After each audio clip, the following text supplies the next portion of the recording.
Hi, I'm Omar. In my pandemic video, I mentioned that I thought X-Men Origins Wolverine was the worst movie I've ever seen in my entire life. And, as normal humans should react, people were like, really?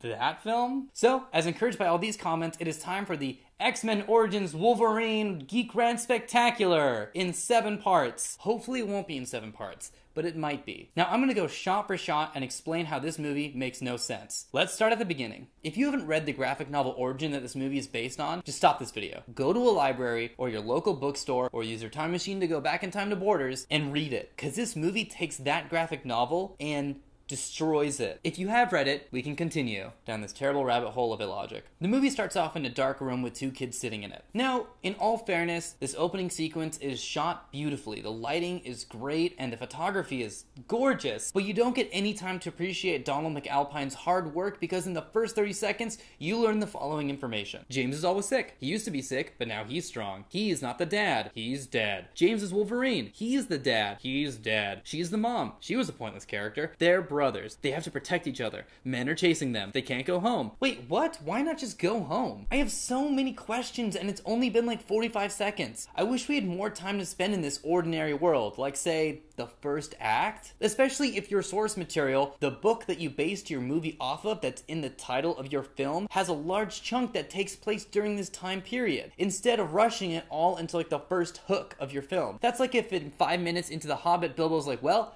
I've got the ring, and we desolated Smaug. So do you guys want to go back to my place and smoke some dragon weed and watch Fellowship? Then the movie goes into a war montage. Wait, the kids? What happened to the...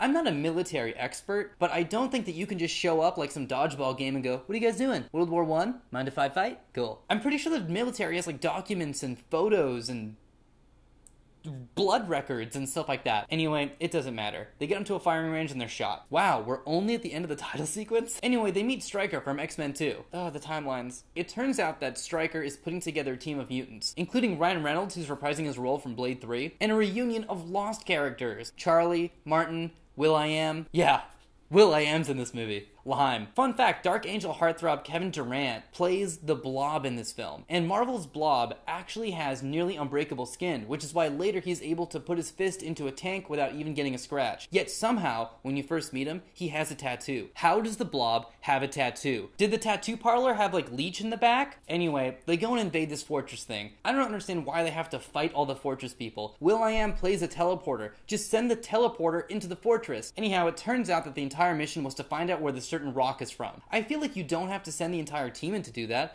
There are other tools to find out where rocks are from, like geologists. So they go to this village, and because it's the end of the first act, Wolverine decides to just leave. That's like pretty much the motivation, is like, well, we're about 20 minutes into this.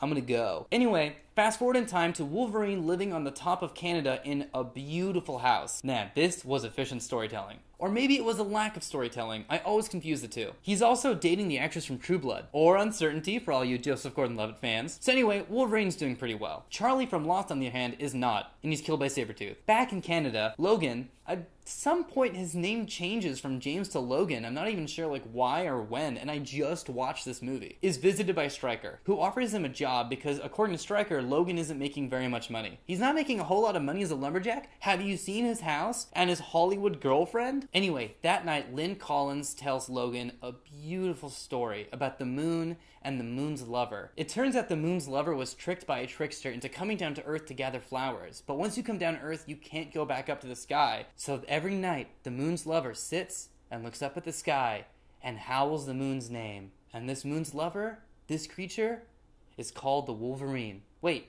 no, I think you're thinking of a coyote. Guys, this is the crux of Wolverine's name. This is how Wolverine gets his name in the movie. And this like Native American folktale that they bring up comes up like 20 times in the film. They constantly refer to it as if it's actually biologically, factually true. It's not. And what annoys me about this is you don't need to come up with some weird, intricate backstory behind Wolverine's name. He's called Wolverine because he is a Wolverine. Cyclops isn't Cyclops because of some epic Greek story that Jean Grey told him. He's Cyclops because he's got one eye. In fact, if you go to the Wolverine Wikipedia page, not our Wolverine, like literally the animal Wolverines, there's a segment that explains why Marvel's Wolverine is called Wolverine. It's because of his highly individualistic and aggressive behavior, as well as his great ferocity despite his small stature. By turning Wolverine's namesake into a mooning moon lover pining amongst the pine trees, you're taking away every reason Wolverine's actually called Wolverine. Anyway, it doesn't matter, because the next day she's killed by Sabretooth. Wow, we are still going and we're nowhere into the movie. If you want to go and watch the second part of this video, go ahead and click on the next little window right down there. Go ahead, do it, don't be afraid.